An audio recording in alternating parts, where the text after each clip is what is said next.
Muito bem, muito bom dia a todos e bom tê-los aqui mais uma vez para a gente continuar aqui o estudo da Palavra de Deus. Eu quero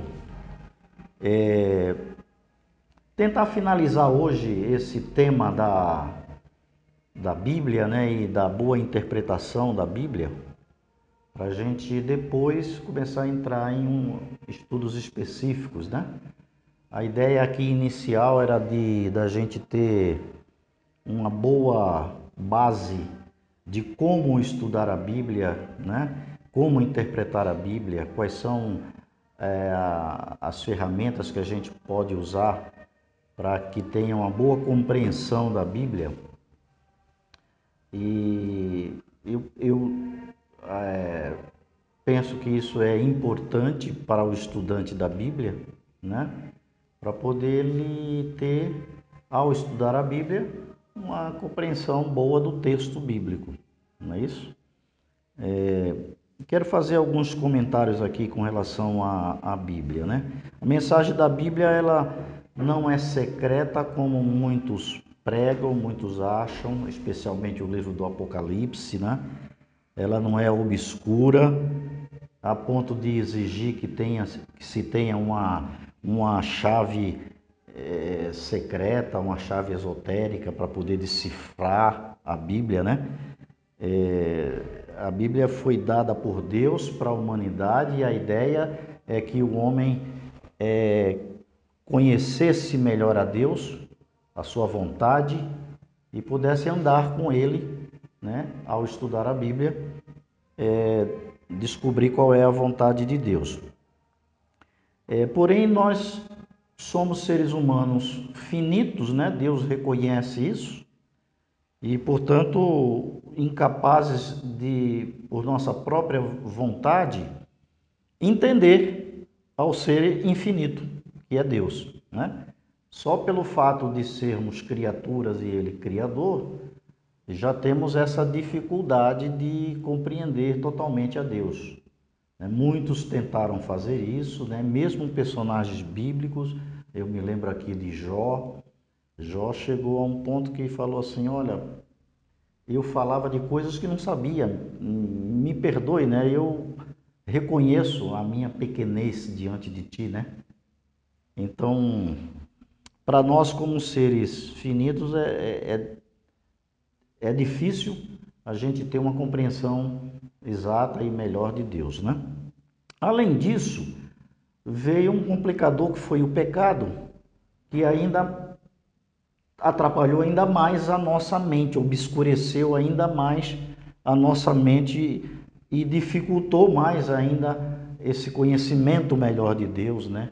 E a interpretação correta da palavra de Deus. Então, por causa desse problema e conhecedor disso, Deus deixou na própria Bíblia as chaves para que nós pudéssemos interpretá-la. Deus facilitou isso, né? Deixou na própria Bíblia tudo aquilo que era necessário para explicar o seu significado, né? Além disso, Deus nos deu o Espírito Santo, que nos guia, né, à verdade bíblica, abre a nossa mente, nos orienta, né, para que a gente conheça melhor a verdade bíblica, né? Então, interpretar corretamente as escrituras também é uma necessidade devido à nossa distância entre os autores, né? O último livro escrito tem mais de 2000 anos, ou 2000 anos aproximadamente. Então há uma distância muito grande entre a nossa era e a era que foram escritos os livros da Bíblia, né? E também temos uma distância aí, né, entre nós e os autores em termos de tempo, de cultura, do idioma, né? Eu já comentei aqui, línguas diferentes como o hebraico, o aramaico, o grego, né? Para nós não há similaridade com o português, né? Então há ainda esse complicador que exige tradução, exige uma interpretação, né? Ainda mais. os costumes sociais daquela época em que foram escritos, né? A economia, a parte o padrão de pensamento das pessoas, né? A cabeça do judeu pensa diferente da nossa mente ocidental, né? Fomos criados num regime completamente diferente, então nós pensamos automaticamente diferente do judeu, por exemplo. Então, tudo isso a gente precisa levar em conta, porque isso requer um bom processo hermenêutico, né? A hermenêutica é a ciência de interpretar a Bíblia corretamente. Então, a gente precisa levar em conta isso. E na arte de interpretação da Bíblia, nós temos pelo menos 3 tarefas fundamentais, que são, de certa forma, um desafio, né? É entender que os autores bíblicos, entender aquilo que os autores bíblicos pretendiam transmitir, né? Quando você lê, por exemplo, uma carta de Paulo, você precisa pensar o que é que Paulo estava tentando transmitir, o que é que o autor estava tentando transmitir, né? Aos seus ouvintes ou aos seus leitores que viriam a ler suas cartas depois. O segundo desafio é compreender que o autor, o que o autor divino, que foi um inspirador da palavra, ele pretendia comunicar através da palavra dele, né? O que nem sempre era compreendido pelo autor que escreveu, tá certo? Deus transmite a sua palavra, permitiu que o autor, com a sua intelectualidade, escrevesse, e muitas vezes o próprio autor não tinha um entendimento completo, muito claro daquilo. Então a gente precisa também compreender o que é que Deus estava tentando nos dizer através do texto bíblico. É um desafio. E o terceiro desafio é aprender como comunicar às pessoas de hoje, né? E aplicar aos nossos ouvintes de hoje essas verdades. Como transmitir. Então, primeiro eu preciso entender, preciso compreender corretamente o texto bíblico e depois eu preciso compreender e como transmitir essa mensagem aos ouvintes de hoje, né? Dos nossos dias. Tudo bem? Você tá bom? Que bom vê-lo. Então eu trouxe aqui uns princípios fundamentais da interpretação bíblica que eu quero compartilhar com vocês. Ó. O primeiro princípio é bastante conhecido no mundo cristão como sola scriptura. Sola scriptura é um termo em latim, dizem que foi cunhado aí pelo Martinho Lutero, mas foi muito utilizado, né, durante o movimento da Reforma.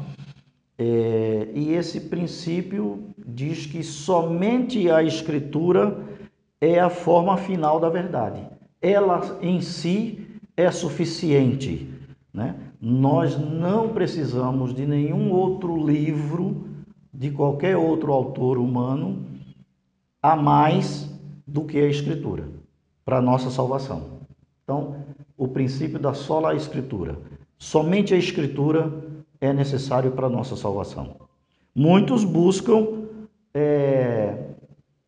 em outros livros, em livros de autores humanos, melhor entendimento, e existe alguns livros que nos ajudam, né, a entender, mas como regra básica a Escritura ela é suficiente para a nossa salvação. E há um texto bíblico que referenda isso, é o de Isaías 8, capítulo 20. Alguém pode ler para a gente aí? Isaías 8, capítulo 20, você que está em casa pode abrir sua Bíblia também, ler. É um texto que referenda isso que eu acabei de falar, que a Escritura é suficiente para a nossa salvação. Pode ler. Isaías 8, 20. Caiu na página errada aqui para a gente ver. Isaías 8, capítulo 20. à lei e ao testemunho. Se eles não falarem segundo esta palavra, nunca verão a alva. É o texto que referenda. É a lei e o testemunho, né? Essa expressão ela é muito usada na Bíblia. Jesus utilizou muito a lei e os profetas, né? Para se referir ao Velho Testamento, porque na época de Jesus não havia o Novo Testamento, só tinha a Escritura, era o Velho Testamento. Então, quando as pessoas se referiam ao Velho Testamento, se referia à lei e os profetas. O que ele queria dizer? Que a lei era basicamente os 5 primeiros livros da Bíblia, que a gente conhece como um Pentateuco, né? A junção de 5 livros, escrito por Moisés, que normalmente é chamado da lei, é onde tem o Torá e tudo mais. E os profetas são todos os outros que vieram depois ali do Pentateuco, né?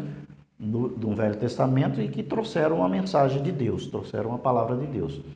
Então, se não falarem de acordo com as escrituras expressas aqui pela lei e os profetas, não estarão, não verão a alva, né? Não serão abençoados, não estarão no reino de Deus. É isso que o texto diz. Então, Só uma dúvida, até hoje os judeus é só Pentateuco, não é? sim. Eles não Isaías aqui nem pensar, né? Não, eles consideram também os profetas, mas a base da religião está ali no Pentateuco. Um outro princípio com relação à palavra de Deus é a primazia da escritura sagrada, né? E como eu disse aqui, alguns gostam de consultar autores, né? E é frequente acontecer isso em discussões da Bíblia, de assuntos da Bíblia, sempre alguém citar algum autor humano e tal, de algum livro que disse isso ou aquilo e tal. Então, alguns consultam homens e seus livros para poder ter uma revelação melhor. Mas Isaías advertiu a respeito disso. Vamos ler lá Isaías 8 e 19, um texto antes dele, aí do texto que ele leu. Veja como é importante, né, o texto, o contexto, como a gente falou aqui nos primeiros encontros. Isaías 8, 19, ali havia uma questão de que as pessoas estavam consultando a médiums, né, a espíritos e tal. Então Isaías pergunta, porventura não consultará o homem a Deus, ao invés de consultar seres humanos? Né? Então, esse é um princípio da primazia, né? Já no Velho Testamento, outras fontes de autoridades ameaçavam já usurpar a autoridade da revelação bíblica, né? Já naquela época. E uma dessas fontes era justamente a tradição, né? Na época de Jesus, eles davam muita ênfase à tradição dos anciãos. Lembra que Jesus falou muito a respeito disso? A tradição que vinha dos anciãos, em detrimento da palavra de Deus. Então, valia mais a tradição do que mesmo a palavra de Deus. Mas Jesus mostrou que a Escritura está acima da tradição dos homens. Vamos ler esse texto? Em Mateus capítulo 15.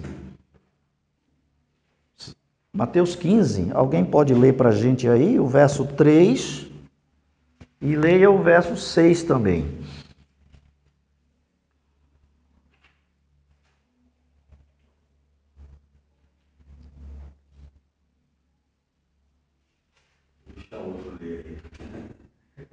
Pode ler. Ele, porém, respondendo, disse-lhes: por que transgredis vós também o mandamento de Deus pela vossa tradição? Esse é o 3, não é isso? Agora, entra no verso 6 e diz: e assim invalidaste pela vossa tradição o mandamento de Deus. Então veja, Jesus chamou atenção para isso, né? Você leva em conta a tradição e deixa de ouvir a Bíblia. Eu me lembro que estudei com um casal de católicos fervorosos, pessoas boas, pessoas honestas, com boas intenções. Eu tinha sido criado na igreja católica desde desde que nasceram, os avós eram católicos, os pais eram católicos fervorosos, e eles também. E eles eram instrutores de Bíblia na Igreja Católica, participavam ativamente, eram pessoas fiéis àquilo que eles conheciam, né? E essas pessoas, elas dão muito valor à tradição. Então, assim, meu avô era católico, meu pai era também você, e não vou abdicar nunca disso, né? Porque há uma tradição de família e tudo mais, né? Mas a Bíblia, aqui está a primazia da Bíblia, então. A Bíblia está acima da tradição dos homens, né? Se você quer saber qual é a vontade de Deus, ao invés de procurar a tradição, procure a Bíblia, né? Aprenda pela Bíblia. Jesus chamou a atenção para isso no texto que o Fernando leu ali, que eles invalidavam a palavra de Deus por causa da tradição, né? Que eles tinham recebido. Uma outra questão é a suficiência da Escritura Sagrada. A Bíblia é suficiente para nos dotar de sabedoria e nos levar à salvação. Em 2 Timóteo 3,15, você pode ler depois, ele afirma exatamente isso. Então, todas as fontes de conhecimento devem ser testadas pelo padrão da Bíblia, né? Você pode até consultar outras fontes, né? Mas essas fontes devem ser testadas pelo padrão da Bíblia, porque a Bíblia é inspirada, né? Deus inspirou a Bíblia. Então, se algum outro autor tem algo para acrescentar e que seja bom, que seja útil para a nossa vida espiritual, essa verdade deve ser testada através da Bíblia. E essa é uma questão, irmãos, que tem acontecido na prática ao longo dos tempos, né? De vez em quando aparece alguém com uma verdade nova, né? Dizendo possuir uma nova luz e começa a pregar aquilo que ele entende que é. Então, qualquer nova luz que aparecer em nosso meio, né? É normal acontecer isso. Eu estou na igreja já durante bastante tempo e eu vi isso acontecer na igreja. Vira e mexe, alguém vem com uma teoria nova, né? Achando que aquilo é daquela forma, especialmente quando se trata de profecias, né? Porque as profecias precisam de uma interpretação, coisa do futuro. Então, como vai ser? Vai ser assim? Vai ser de outro jeito e tal? Então, surgem muitas teorias, e essas teorias elas precisam ser validadas pela Bíblia, né? Precisam ter base boa na Bíblia, né? Muitos já surgiram com teorias e que não se concretizaram, né, ao longo do tempo. Então, a nossa reação deve ser de total rendição à autoridade da palavra de Deus, né? Quer se dar bem na vida espiritual, observe, atenda, estude a palavra de Deus, siga o que a palavra de Deus recomenda. E o último item aqui dessa questão eu queria colocar, que é a totalidade da Escritura. É outro termo muito utilizado, toda a Escritura. A totalidade da Escritura. Então, não basta aceitar a primazia da Escritura, de que ela está à frente de tudo, mas precisa aceitá-la como um todo. Como um todo, né?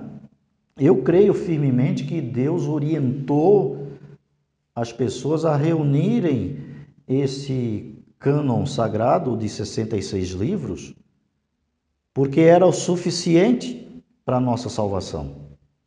Tudo o que nós precisamos está aqui na Bíblia, nos 66 livros, né? E Mas algumas pessoas não aceitam a Bíblia na sua totalidade. Tem restrições, né? Veja, Martinho Lutero foi um grande reformador, muito conhecido, mas não aceitava a Bíblia como um todo. Martinho Lutero tinha reservas, né? Por exemplo, a Epístola de Tiago, ele não aceitava, considerava, ele chamava inclusive como uma epístola de palha. Não aceitava, assim como ele não aceitava outras partes da Bíblia, né? Ele foi bastante importante naquele momento da reforma, naquele momento em que se levantou contra a tudo que havia sido, que tinha na época, né, que era representado pela Igreja Romana, cravou lá na porta da igreja de Wittenberg as 99 teses, né, chamando a atenção para muita coisa. Teve problemas homéricos, né, naquela ocasião, foi excomungado da igreja. Enfim, mas teve a sua importância, mas não considerava, não aceitava a Bíblia como toda. Mas o que é que a Bíblia diz com relação a ela própria? Isso está lá em 2 Timóteo 3, 16 e 17. Eu vou ler aqui para a gente correr um pouco. Toda a escritura é inspirada por Deus e útil para o ensino, para a repreensão, para a correção, para a instrução na justiça. E o 17 complementa, para que o homem de Deus seja apto, plenamente preparado para toda boa obra. Então a escritura como um todo é suficiente, né? É suficiente. Ela não precisa, ela precisa ser aceita na sua totalidade. Nós, adventistas do sétimo dia, aceitamos a Bíblia, o Novo e o Velho Testamento como um todo. Não existe livro acima do outro, né? Toda a escritura é inspirada por Deus. Então toda a escritura tem uma mensagem para a nossa vida espiritual. Tá certo? Agora, eu quero entrar aqui num outro detalhe aqui, interessante aqui para a gente trocar umas ideias. Às vezes corremos o risco de endeusar a Bíblia. Quero que entenda o que eu quero dizer. A Bíblia, ela precisa ser compreendida, né? Mas muita gente acha que não, está na Bíblia, acabou, né? Não é aquilo lá, e sem entrar no entendimento do texto. Isso pode levar a gente a incorrer em vários erros, né? Mas a Bíblia é a palavra de Deus escrita em linguagem humana. Agora, os humanos erram ou não? Erram ou não?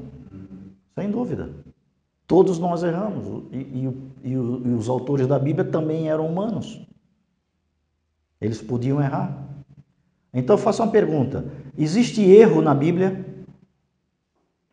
Tem erro? A Bíblia contém erros? Sim ou não? No meu ponto de vista, eu acho que a Bíblia não tem erro. O erro está no ser humano, assim, viu? O erro está no ser humano. No ser humano, tá certo. Erros de gramática, erros de vírgula, exato. Tudo. Contém erros, a Bíblia contém alguns erros. A nossa linguagem, ela é falha, não é?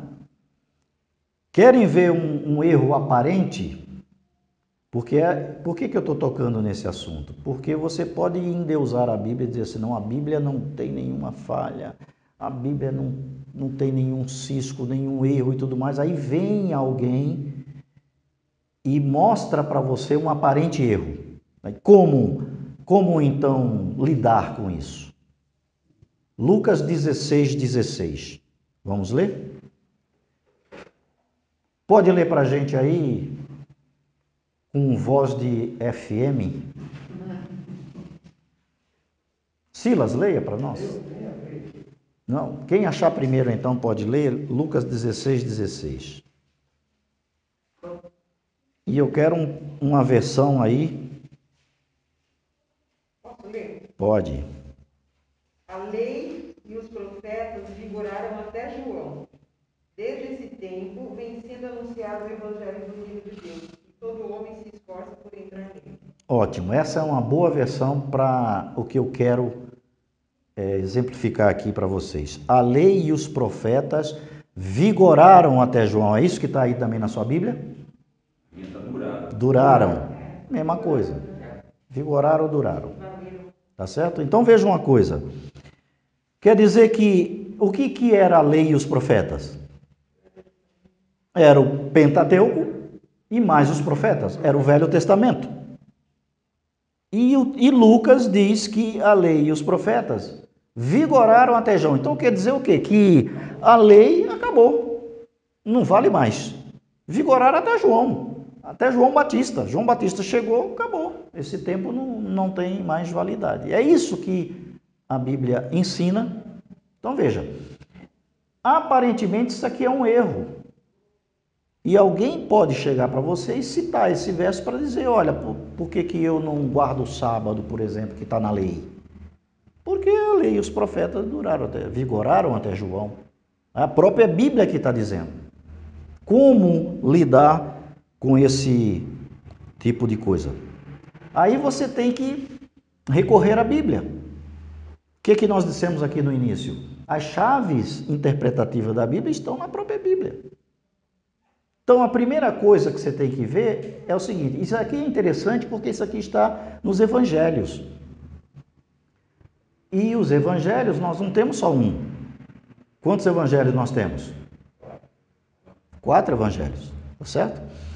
E os evangelhos muitas vezes traz a mesma história, né? A mesma coisa falada ali por Jesus e tal. Os evangelhos são biografias de Jesus. E às vezes até nos 4 evangelhos tem a mesma passagem. Então é importante a gente buscar em outros evangelistas o que eles disseram a respeito disso, se é que tem, porque às vezes tem trechos que só um falou, os outros não falaram e tal. Mas esse caso... Mas existem divisões diferentes, porque são escritores diferentes. Né? Isso. Diz a mesma coisa, só que foram outros escritores. Lembra que eu disse aqui no primeiro encontro? Às vezes um texto difícil ou mal compreendido, ele é explicado por outro autor, em outro livro. E esse caso é exatamente esse caso. Por isso que a Bíblia tem que ler aqui, ali, aqui. Um pouco aqui, um pouco ali, regra sobre regra, preceito sobre preceito, não é isso? A Bíblia ensina como estudá-la, não é isso? Então, veja, o texto paralelo para a chave que está lá para a interpretação disso está em Mateus. Veja Mateus 11. Mateus também falou a mesma coisa. Mateus 11 e o verso 13.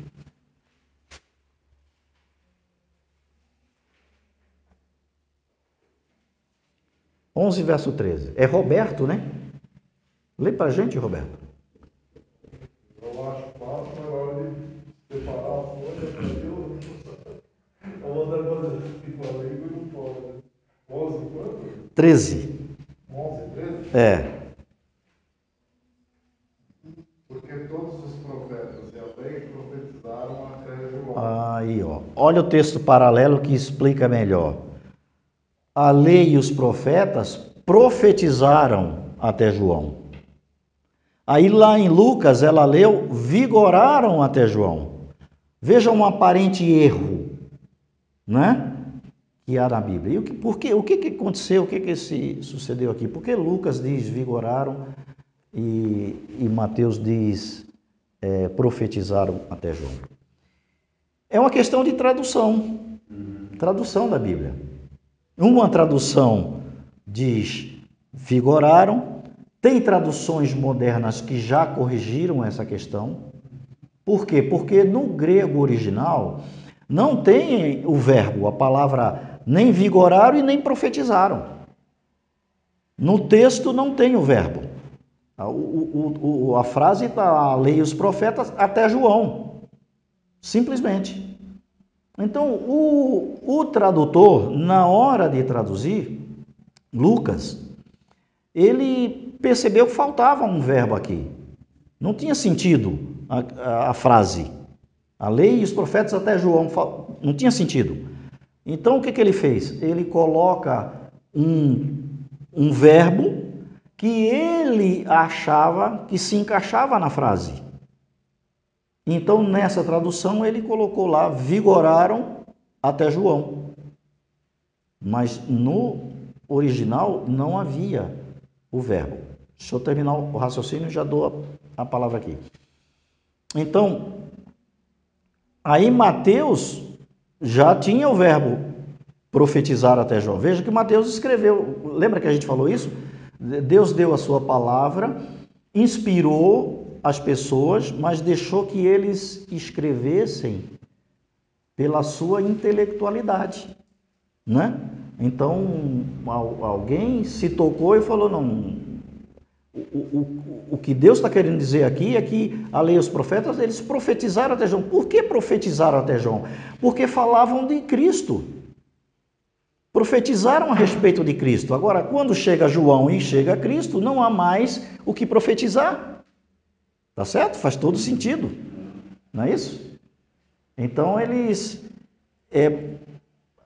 a gente precisa estar ligado nessas coisas. Quando você se deparar com um texto que parece um engano, parece um erro, existem outros na Bíblia, né? Porque se levar em consideração o que foi falado, poderia então matar, podia ter se levar em consideração do caminho daquele verso. E eu vou entrar nisso já. Vou dar a palavra aqui para o Silas, depois para o Fernando.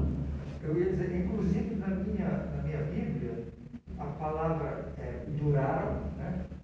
Duraram, e ela aparece numa letra de frente. Quer dizer, ela não é a mesma. Ela quer dizer algo. Quer dizer algo. Essa palavra não estava no original. No sentido perfeito. Não estava no original. Está entre parênteses ou entre aspas? A minha só está em letra diferente. Em letra diferente. Algumas Bíblias usam esse recurso de colocar uma letra diferente para dizer que no original aquela palavra não estava. Outras colocam entre parênteses para dizer que aquela palavra não estava no original. São recursos da atualidade. Mas até porque seria uma contradição do que Jesus falou, né? É isso que eu quero entrar, é o que o Fernando tocou aqui nesse assunto. Mas Silas tinha levantado a mão também. O exemplo da tradução é que é aquela tese defendida de Lucas 23, 43. Que Jesus disse, em verdade, eu te digo hoje que estará sobre Isso. Ele estava mentindo, então, se você pegar o pé da letra. Porque Ele não foi, né? Então, seria uma mentira. Isso. Mas não Isso. é. Você falou que é interpretação, né? O Mônaco escreveu. E isso essa passagem é interessante, porque alguns dizem que é a vírgula que estava no lugar errado e tal, e não tem nada disso, porque no original não tinha sinais, né, do português, vírgula, ponto e vírgula, pontuação, travessão, não tinha.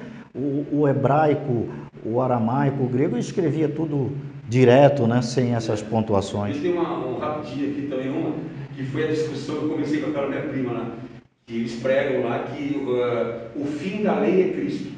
Está escrito na Bíblia. Então eles pregam que Jesus morreu. Entendem. Aí o Fernando me ajudou, né?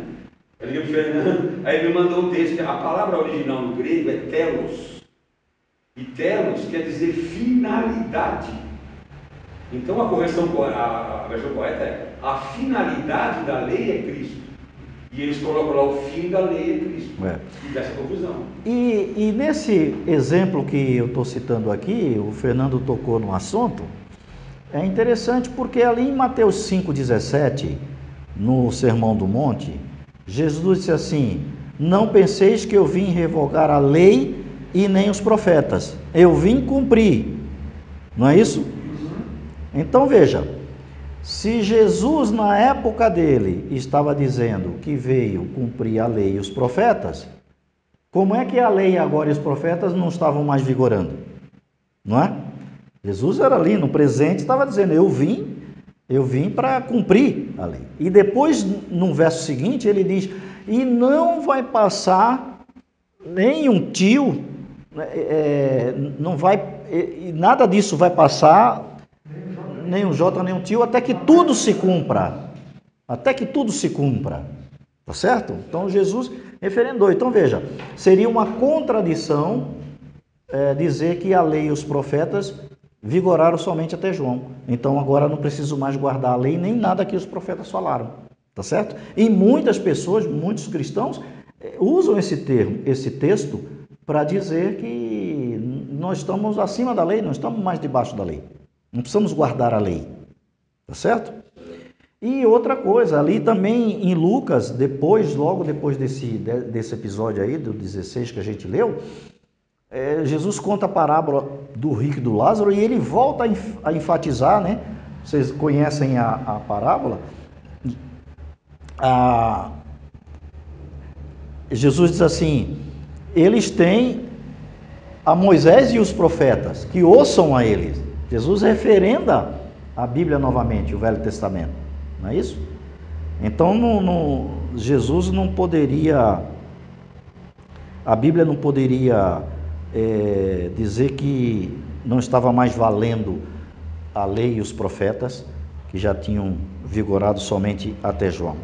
Então, veja, esse é um episódio que eu estou citando para usar de exemplo de que a Bíblia pode conter algumas falhas. Pode conter, existem outros casos, por exemplo, estou me lembrando aqui de um segundo episódio, ali que Jesus curou o cego Bartimeu, né? Então, esse episódio está ali em Marcos, em Mateus e Lucas, está registrado. Aí, Mateus fala de 2 cegos que Jesus havia curado, Lucas, só que Marcos e Lucas falam de 1 cego, não fala dos 2.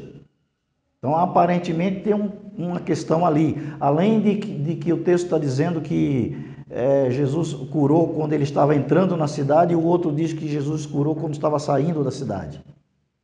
Então, existem essas coisas. Mas, quando você entra a fundo e vai ver, é uma questão de narrar o que aconteceu de uma maneira diferente. Lucas fala de 1, mas ele não diz que só tinha 1. Ele faz menção de 1 cego, que era Bartimeu. Mas ele não diz somente que só tinha 1. Né? Ele ressaltou aquele que chamou a Jesus, Jesus, filho de Davi, tem misericórdia de mim e tal. Então, qual é a lição aqui? A lição é que a Bíblia, ela não pode ter contradições teológicas, doutrinárias. Não pode ter, porque ela é inspirada. Se houver falha, se houver qualquer dificuldade, tenha certeza de uma coisa, está faltando estudo. Falta estudar mais. Falta pesquisar mais. Falta ir mais a fundo. Por isso que eu sugeri para vocês aqui, no sábado passado, um bom dicionário bíblico, um comentário bíblico adventista, né? É um livro grosso, mas é uma preciosidade você ter aquilo em casa para consultar no momento que você tiver alguma dúvida. Eu tenho feito muito isso de consultar e tem sido uma bênção poder esclarecer melhor o texto bíblico, né? A gente pode utilizar essas ferramentas, elas nunca estarão no lugar da Bíblia, né? A Bíblia sempre estará em primeiro plano, mas nos ajudam a entender melhor e dão uma luz melhor na interpretação, né? Muito bem, temos ainda 10 minutinhos, beleza. Então, eu quero aproveitar esse tempinho aqui que falta e passar aqui algumas coisas interessantes. Olha, esses pequenos eventuais erros que possam haver na Bíblia, eles servem para confirmar que a Bíblia ela não foi editada ao longo do tempo, porque algumas pessoas criticam e dizem, não, a Bíblia está aí agora, mas não é o original que foi escrito. Isso foi tudo editado para ficar bonito e fácil da gente entender hoje, né? Então, se ela tivesse sido editada, esses erros teriam sido já todos corrigidos, para que não houvesse essa falta de interpretação, essa problemática, né? Então, essas discrepâncias que tem na Bíblia, elas estão lá para provar exatamente isso, que os autores escreveram da sua maneira e tal, e a Bíblia não foi mexida nesse sentido, não foi alterada, né? Ao ponto de alterar o que o autor queria dizer. Tá certo? Então, a Bíblia é de origem divina, mas é escrita em linguagem humana. E a linguagem humana tem discrepâncias. É normal a gente achar isso na linguagem humana. E na Bíblia não é diferente, né? Agora, uma coisa eu sei e estou muito convencido, é que a Bíblia é de origem divina. Se você pegar um autor qualquer, vamos pegar aí Monteiro Lobato, por exemplo, um grande autor, eu acho que a cultura é importante, né? Pegar Monteiro Lobato e levar num presídio para que seja lido, e depois que todos leem, você pode fazer a pergunta: quantos se converteram dos seus caminhos porque leram Monteiro Lobato? Praticamente ninguém, né? Agora, pega a Bíblia e leva, como tem sido feito. Quantos se convertem dos seus caminhos errados por causa da leitura da Bíblia? Por quê? Porque ela é inspirada, Deus a inspirou. Ali tem o Espírito de Deus falando a mente do pecador, né? Então, eu acho que a Bíblia, ela é realmente de origem divina, né? Por essa e por outras razões. É um livro de origem divina. Agora, tem umas particularidades aqui. Quero gastar esse resto de tempo aqui. 1 minuto? 5. Para dar algumas informações aqui interessantes a respeito da Bíblia, né? Eu citei aqui no outro encontro que a Bíblia ela tinha seções, né? Bom, deixa eu falar uma coisa aqui primeiro, de curiosidade. A Bíblia foi escrita originalmente em papiro, né? Papiro, aquela planta que dava muito no Egito, ainda tem, eles secavam e utilizavam como papel para escrever, daí a palavra papel, né? Surgiu depois, escreviam em papiro e tal. Depois disso, mas como era uma planta e tinha pouco durabilidade, eles passaram a escrever em pergaminho. Há uma história aí também que o papiro era produzido no Egito, aí o rei do Egito embargou as exportações para poder as pessoas usarem o papiro, e aí na cidade de Pérgamo o rei falou assim: bom, a gente não tem o papiro, alguém inventou lá o couro de animal para poder escrever, estica, seca e tal, fica também um papel, e começaram a utilizar, e eles viram que era melhor até do que o papiro, durava muito mais e tal, né? Daí surgiu o pergaminho, né? Porque foram feitos nasceu ali na cidade de Pérgamo, o pergaminho. Então a Bíblia foi escrita em papiro e em pergaminho. Nós não temos mais nenhum original, nem de papiro e nem de pergaminho da Bíblia, né? Original mesmo, aquele que foi escrito o primeiro, originalmente. O que nós temos hoje são cópias de cópias de cópias, né? E alguns usam isso para dizer que também foi alterado, porque como copia, aí como é que a gente tem a garantia de que o que temos na mão hoje ainda é o original escrito, né? Nós temos várias garantias com relação a isso, né? A arqueologia tem provado isso, tem achado documentos daquela época, inscrições em pedras, em argila e tudo mais daquela época que referenda o texto de hoje. E além disso, tem um grande achado que são os manuscritos do Mar Morto, encontrado em 1947, ali nas cavernas de Qumran, e que lá tinha rolos e mais rolos da Bíblia de muitos anos, né, que foram escritos, e quando eles compararam isso com o que nós temos hoje na Bíblia, eles estão perfeitamente iguais, não houve nenhuma alteração. Então, isso e várias outros achados, nós temos certeza de que a Bíblia foi preservada. Eu tenho plena certeza de que Deus não só inspirou, mas também agiu para que ela fosse preservada e chegasse nas gerações futuras, até os nossos dias, né?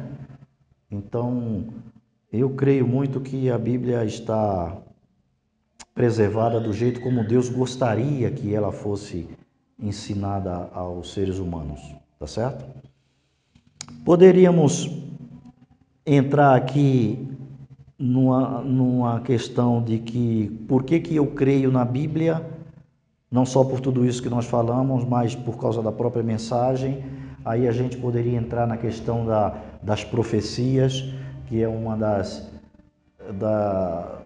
formas de a gente entender que a Bíblia foi realmente inspirada, porque só Deus que conhecia o futuro poderia profetizar, não é isso? E nós temos profecias aqui, são assim impressionantes, como é o caso lá de Isaías ali, 45, que fala, Deus dá 200 anos antes, Deus diz quem que iria vir para subjugar o povo de Israel, qual era o comandante que viria, dá o nome dele, o nome de Ciro, que viria para ser a pessoa que iria liberar o povo de Deus do seu exílio, né, para voltar a reconstruir Israel. Deus deu isso como... Quem poderia saber disso? Né? Esse nome não era hebraico, né? Hã? Não era nem o nome hebraico. Não era nem hebraico. Como é que ele ia saber o nome assim? Como é que ele ia saber? Deus dá o nome. Leiam depois lá, Isaías 45, Deus fala, que direi de Ciro, meu servo, chama ele de servo, ele fará toda a minha vontade. Então é Ciro quem decreta lá para poder voltar a reconstruir Jerusalém, depois que ele toma o poder dos babilônicos, né? Restaura a Israel.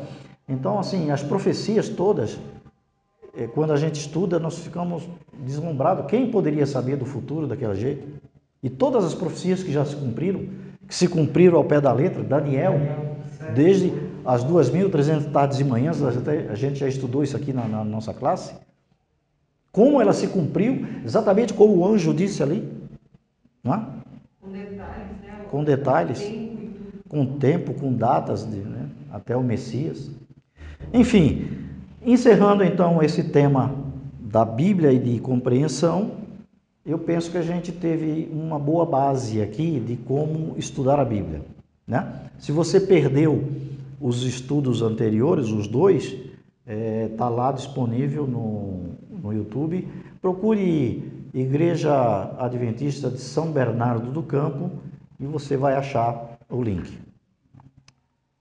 Pois não. Eu queria dizer que, acima de tudo isso, para tudo isso ocorrer, só pode pegar na Bíblia se houver uma oração anterior pedindo a orientação do Espírito. Eu não vou pegar a Bíblia e vou ler de qualquer forma, porque eu vou interpretar o que eu quero interpretar, o que eu estou precisando no momento. Então a gente tem que realmente orar e pedir que o Espírito Santo nos influencie, nos dê sabedoria e discernimento. Só quero encerrar com a questão das diversas traduções, e aí a gente encerra. Hoje nós temos inúmeras traduções da Bíblia, né? E versões. Você tem a Bíblia João Ferreira de Almeida, que foi pastor protestante que fez a primeira tradução para o português, ele era português. Depois você tem a Almeida Revista e Corrigida, Almeida Revista e Atualizada. Depois você tem a Nova Versão Internacional, a Bíblia de Jerusalém, né? A nova versão transformadora, né? Tem umas bíblias aí que eu não consigo acompanhar. O pastor pede para ler lá, eu olhei na minha Bíblia não parece igual. Mas eu não consigo ler. Por causa das versões, né? Isso é uma necessidade humana de tentar esclarecer o texto bíblico, tá certo? Então, por exemplo, eu gosto muito da nova versão internacional, é uma leitura boa, bem compreensível e tal. Mas não existe uma versão 100%, tá certo? Qual a melhor versão? Não tem uma versão da Bíblia que você pode dizer, essa é a definitiva. Porque cada versão tratou de contemplar aqui, um livro aqui, outro lá, esclarecer melhor aqui e tal. Então, é bom que você tenha várias versões da Bíblia, né? Há pouco tempo aqui, meu filho estava lá com uma dúvida de um texto lá, e eu falei, vamos ver o que diz outra versão. E aí, na outra versão, o texto era esclarecedor, muito esclarecedor, né? Então, vale a pena você ter. E hoje é fácil, você baixa no aplicativo de graça, né? Várias Bíblias aí, e pode consultar quando você tiver uma dúvida maior e tal. E eu quero falar um pouco também da Bíblia White. Está rolando por aí já há alguns anos uma versão da Bíblia de Ellen White, chamada Bíblia White. A Igreja Adventista não referenda essa Bíblia. Oficialmente ela não referenda essa Bíblia. E porque tem várias razões, né? Agora não vamos ter tempo de analisar todas elas, mas eu só quero deixar essa informação que oficialmente a Igreja Adventista não referenda Ellen White. Os direitos autorais de Ellen White são da Igreja Adventista, são da família dela, né? Da geração atuais. E tem muita dificuldade aí nessa Bíblia, interpretações que não são interpretações da Igreja Adventista, tá certo? Mas cuidado com as versões, porque tem muitas, né? Então você pode ficar em dúvida e tal. É bom você analisar um pouco várias versões. E Deus usa a versão que for para tocar o coração do pastor. Sim. Deus usa qualquer versão. Se você, como a Sandra disse, se você é um estudante da Bíblia, que está buscando compreender a Bíblia, buscando fazer a vontade de Deus de coração, o Espírito Santo vai te conduzir à verdade. E mesmo em textos eventualmente difíceis, o Espírito Santo vai te clarear mais a mente, tá certo? E não tenha vergonha de perguntar ao pastor, a um estudante da Bíblia, um professor, um líder da igreja, né? Além de vir à classe Princípios. Tenham todos um bom sábado. Amém. Vamos orar. Fernando, pode orar para a gente? Vamos ficar em pé? Peraí, antes de orar, eu trouxe 2 brindes aqui. Como é que a gente faz, Sandra? Eu não sei como fazer aqui para dar 2 brindes.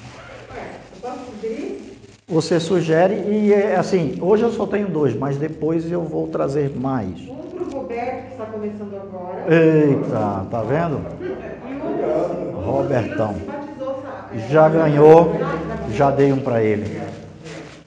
Do sábado passado. Vamos dar um para o Eduardo, que apareceu. Eduardo, que fazia tempos que a gente não via, Eduardo. Leva uma lembrança da classe. Eu vou trazer mais depois, tá certo? Vou trazer mais depois. Vamos orar, Fernando? Oh Deus, que maravilha que o Senhor nos concedeu, que está condensado nesse livro que conhecemos como a Bíblia. E temos a certeza que toda ela foi inspirada pelo Teu Santo Espírito, para que a gente pudesse hoje estudar, entender, para nos corrigir, nos ajudar a entender a Tua palavra. Amém, Senhor. Obrigado por este estudo, por podermos estar aqui, tranquilos, ainda estudando a Tua palavra. Amém, Senhor. E pedimos a Tua bênção e a Tua companhia para o culto que se segue e para este santo dia de sábado. Em nome de Cristo Jesus, nosso Salvador. Amém. Amém.